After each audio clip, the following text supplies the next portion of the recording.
Hello guys, welcome back.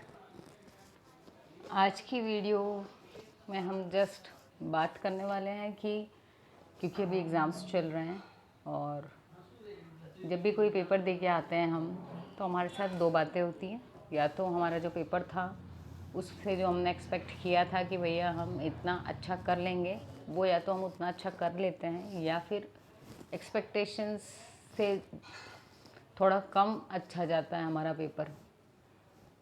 तो क्योंकि अभी बहुत सारे स्टूडेंट्स ने ये भी कहा था कि हमारे पेपर्स उतने अच्छे नहीं गए जितने हमने एक्सपेक्ट किए थे। रीज़न कई बार कुछ भी हो सकता है कि भाई आपकी तबीयत ठीक नहीं थी, या तो एग्ज़ाम टाइम के पहले, या आपने क्लासेस नहीं ले पाए, what ever may be the reason. But papers का जो भी इम्पैक्ट है वो आपके रिज़ल्ट्स पर दिखता है ना। तो क्योंकि अभी एग्ज़ाम्स स्टार्ट ही हुई हैं और आपके काफ़ी सारे पेपर्स बचे भी होंगे, तो आज हम वही बात कर रहे हैं कि देखिए, एक पेपर में आपके साथ जो कुछ भी हुआ है उसका इम्पैक्ट हमें दूसरे पर नहीं आने देना है ना। यदि बाई चांस आपका पेपर ज़्यादा अच्छा नहीं गया है तो उसके लिए दुखी होकर या वही सोचना कि यार मैं मेहनत कितनी भी कर लूँ मेरे साथ तो ऐसे ही होता है, ये अभी सोचने का वक्त नहीं है। अभी ये है कि उस पेपर में आपने जितना एक्सपेक्ट किया था, तो जो कम नंबर हुए हैं उसमें वो भी आपको दूसरे पेपर में स्कोर करने का आपका मोटिवेशन होना चाहिए।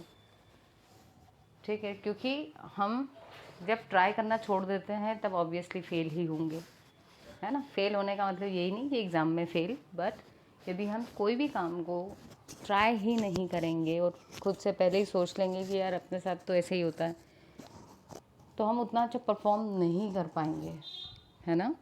तो इसलिए आपको क्या करना है, आप पिछले पेपर में जो भी कुछ हुआ है उसको भूल जाइए और नेक्स्ट पेपर की तैयारी कीजिए पूरे मन के साथ में, और इस मोटिवेशन के साथ कि जो पिछले पेपर में आपसे कम नंबर आए हैं वो भी हमको इस वाले पेपर में रिकवर करने हैं, ताकि जो आपका परसेंटेज है वो आप मेंटेन कर पाएँ।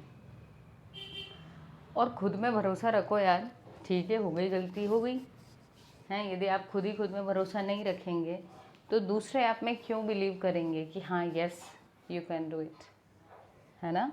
तो इसलिए काफ़ी ज़्यादा ज़रूरी है कि आप खुद से भरोसा अपने आप में बनाएं और ये खुद से कहें कि भाई yes I can do it, और उसको अच्छे से पढ़ें चीज़ों को। मैं हर बार यही बोलती हूँ कि आपका जो कंसेप्ट है वो रटने का नहीं होना चाहिए, समझने का होना चाहिए। ठीक है, तो आप चीज़ों को समझेंगे तो आप डेफिनेटली लिख के आएंगे, लेकिन रट के जाओगे तो भूल जाओगे गाइस। इसलिए समझो चीज़ों को, ठीक है।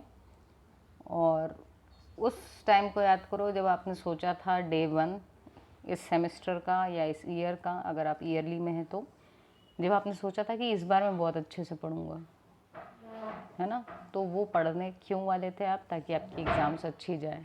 और अभी एग्ज़ाम्स चल रही हैं, अभी बाकी सारी चीज़ें छोड़ दो, डिप्रेस होना भी और बहुत ज़्यादा टेंशन करना या बहुत ज़्यादा घूमना फिरना भी, उसको अवॉइड कीजिए अभी।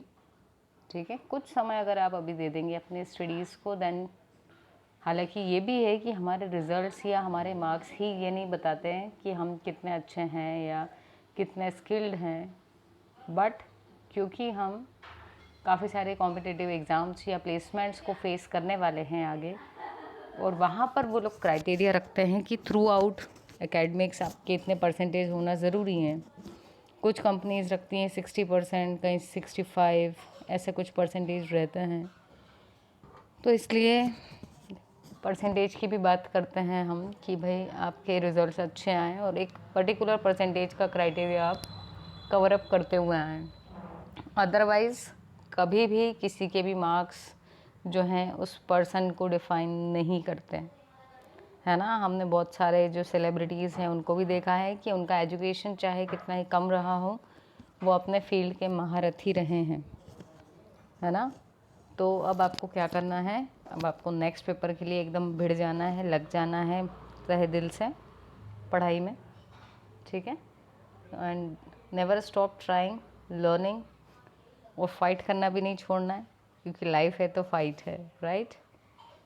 और एक्सपेरिमेंटिंग, अब आपने पिछले पेपर में जिस तरीके से पढ़ाई की थी उसमें थोड़ा सा कुछ चेंज करें, कुछ एक्सपेरिमेंट करो नया, और इस पेपर के लिए कुछ अलग तरीके से पढ़ाई करूँ।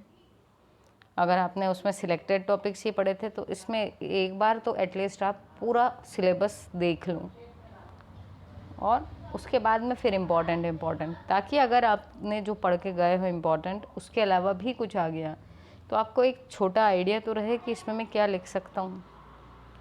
ठीक है, सो कुछ एक्सपेरिमेंट्स कीजिए। अच्छा, अगर आपने कंटिन्यूसली पढ़ाई की थी पिछले पेपर में और बाद में भूल गए तो इस बार आप ब्रेक ले लेकर थोड़ा पढ़ाई करें। ठीक है, कि भाई थोड़ी देर पढ़ाई कर ली, फिर आप थोड़ा वॉक कर लिए, फिर आपने पढ़ाई की। यदि आपको सॉन्ग सुनना पसंद है तो सॉन्ग सुन लिया, बट गाने सुनते सुनते कभी पढ़ाई नहीं होती है ना।